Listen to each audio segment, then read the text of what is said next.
charge. So therefore, it's not iron 1 sulfide. Rather, it's iron 2 sulfide. So don't always rely on the subscripts. It's a good indication of what it may be, but always double check it.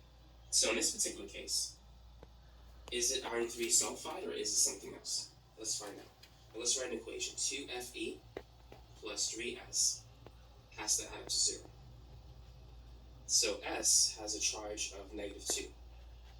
3 times -2 is -6.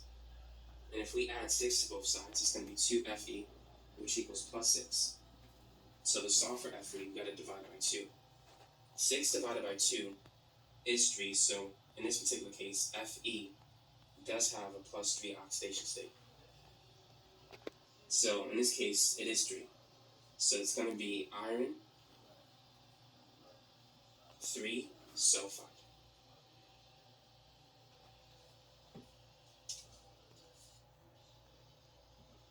Now let's try another example.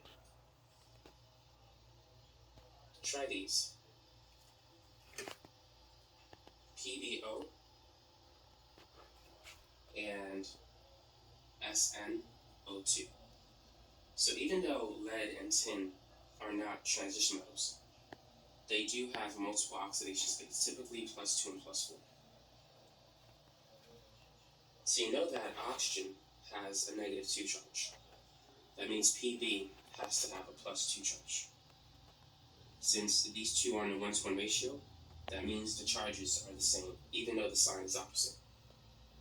So this is going to be called lead 2 oxide. Now the one on the bottom, let's solve it. So we have Sn plus 2 oxygen atoms equals to a net charge of 0. And each oxygen has a charge of -2. So 2 times -2 is -4. If we add 4 to both sides, tin is in the +4 oxidation state. So this is going to be called tin 4 oxide. So now let's talk about how to write the formula of an ionic compound. So how would you write the formula for lithium chloride?